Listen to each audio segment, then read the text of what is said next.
recording. All right. Awesome. Great. Awesome. Jack, awesome to have you on. Thank you so much for taking the time.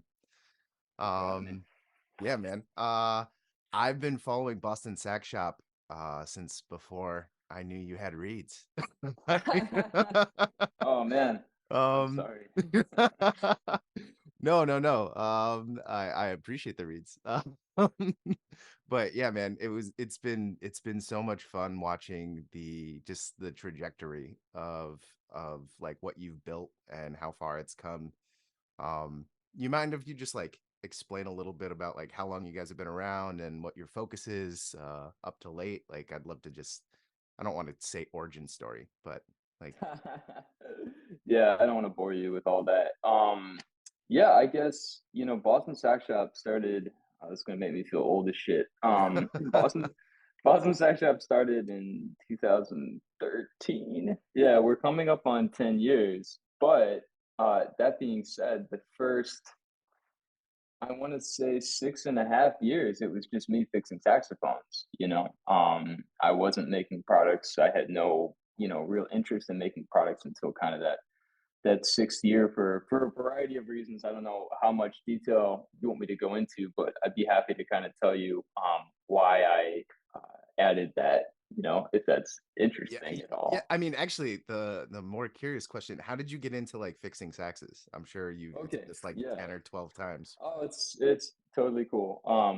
Yeah, so I have a master's in saxophone performance. I didn't go to repair school, but I was always really interested in learning how my instrument worked, and it was always I don't want to. Well, yeah, I'll just say it was like frustrating as hell going to repair technicians who were really good at what they did, but if they weren't saxophone players, there was always this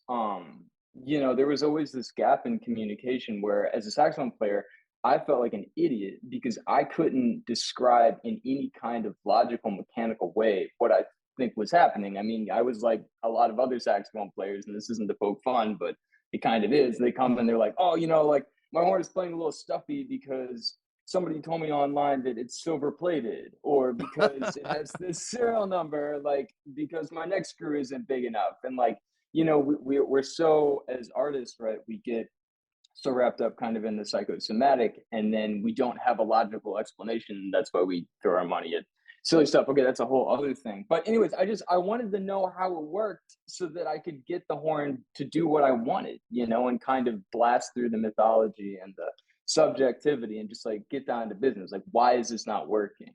So when I was in my undergrad, again, still very, very serious about playing. Like I thought that I was going to be, like we all do when we're in college, I Yeah, thought I was right. going to be like the next famous saxophone player, whatever the hell that even means these days.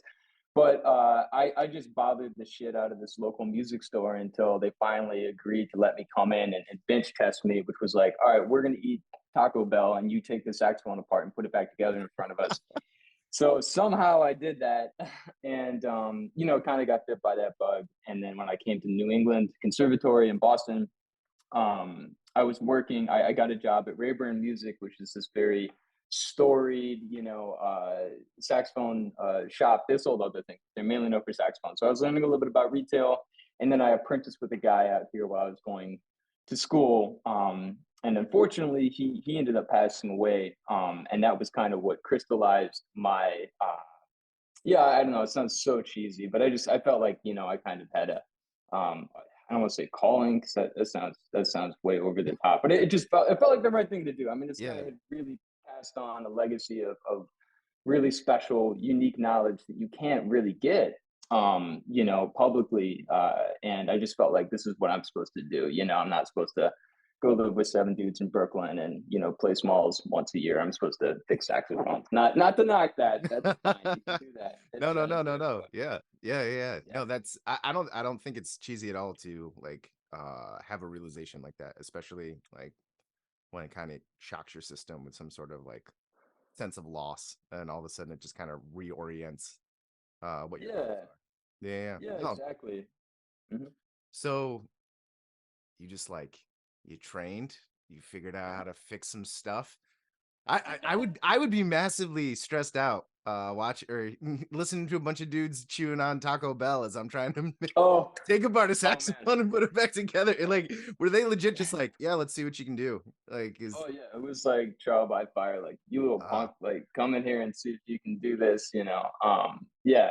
But no, what was way more stressful is just that I mean, I have like crippling obsessive compulsive disorder, and so uh, saying all that to say, like when I started fixing horns for other people, and these like players are bringing these expensive vintage saxophones. I mean, you can train as much as you want, but there's always going to come a time where you don't know what the fuck you're doing and you have to kind of like fake it till you make it. And I remember I was really inspired at the time and still am by this other great technician named Matt Storer. And I remember reading somewhere that when he was in those situations early on in his career, he would like if he didn't know how to fix the problem on this person's saxophone, he'd take his own horn out and like try and mess it up in the same way.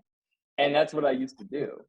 And so I okay. mean, even though I had because I just I didn't want to do that to somebody's instrument that I wasn't comfortable. So I would like take my own horn and like bend the key and figure out how to work on that before I would go back. I mean, when I was first doing overhauls, it would take me like 3 weeks to do an overhaul because I was Jesus. so stressed out about making sure that everything was perfect. But Yeah. it took like 5 years, really, 5 years, Yikes. probably working 80 hours a week on saxophones till I really felt like no matter what comes in the door, like I'm gonna be cool, confident, collected. I'm gonna get this done. It's gonna be great. So it's yeah, it was a lot. That sounds intense. Mhm. I'm like just trying to imagine like being afraid of messing with someone else's horn, even though they've entrusted you to mess with the horn. That is, yeah, that's a wild concept when you really like sit back and think about it. Oh, so you started. That was the foundation of like.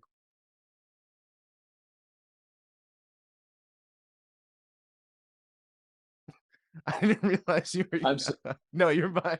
I'm like I'm talking to sorry. myself. I'm sorry, man. No, no, you're good. You're good. Don't worry about it at all. Okay, Um, I'm here. no, you're fine. No, that's just wild. Just the idea of like grinding through messing with someone's horn, but being told that you're supposed to mess with the horn. Um, Yeah, yeah, so that was the foundation. That was the foundation of Boston Sax Shop was you fixing horns. So um obviously you do good work because you're still around. I yeah. Well, I like to think so. I mean, let me. I guess I think that when we get into playing, I think for a lot of us, if we're really, really honest with ourselves deep down, like part of why we get into being artists is because we want to have some. Sorry, my dog is losing his shit no, right you're now. fine. We want to have some kind of. I mean, fame is probably too strong of a word, but some kind of like notoriety. You want some kind of recognition, Yeah, for what you do. yeah, And no. I don't think that that's wrong to say. I think that that's what we're. And when I was in school for performance, like there was a point where I mean, I think I got pretty far in the process. And man, I went through years where I was practicing 8 hours a day. Not that that's necessarily a badge of honor, but I was really, really, really deep into it. And I think kind of when I got to that point in my master's, sorry to go off on a tangent here. No, no, no, go Um, for I'm just gonna ask my dog it. to be quiet. Hey, bud. Hey, Sawyer, do you want to do this interview? It's probably more interesting than me. Sawyer, Sawyer, look, It's like, say hello to everybody. hey, bud. Okay. You don't need to worry about Amazon. Daddy needs to do this podcast. Okay. All right. Anyways, No, you're okay, so I guess what I was saying is like I I kind of it hit me kind of hard in that second year that like I was not going to be as good as I wanted to be, and I think that that's kind of a systemic problem is like being really negative about your playing, for yeah. sure. Like it's almost like encouraged in a weird I've like yeah, kind of it's fucked up yeah, way. it's this like weird foundation of like you it's like the humble brag is being Yep. a parent of Yep. your limitations. Yeah. Yep. And like I was like I said, like I could play and I got called for gigs, but like nobody was like taking me out on tour. And there's also a thing definitely in the jazz community in particular where like there's such an emphasis on being young and talented too. Like people definitely get like a huge bump in popularity because they're like, "Oh my god, he's only 16 and he sounds like, you know, Yeah, yeah, still love Supreme Coltrane. Like that's amazing." But yeah, then when you're like 40 and still doing that, nobody cares as much. So yeah, like as I was getting into my later 20s, like, and as crazy as that sounds, because like now I'm like, holy shit, that's so young. I was like, I think I missed it. Like, I think I missed my chance to be like, a star. So again, I'm bringing this up because when I started fixing horns, I think that was the first time where I was like, holy shit, like I'm actually like I'm good at this. People are recognizing it. Like I think that if I really study and put my nose to the grindstone the same way I do with performance, like I'm gonna get more of that. I wasn't even thinking about money at that point. It was just like I could actually be somebody in this community, which again, yeah, like I know saying that out loud, maybe to some people it's gonna sound egotistical, but I think again, if we all dig a little deeper and ask ourselves what we really want, like that's definitely a part of it. We want to be recognized.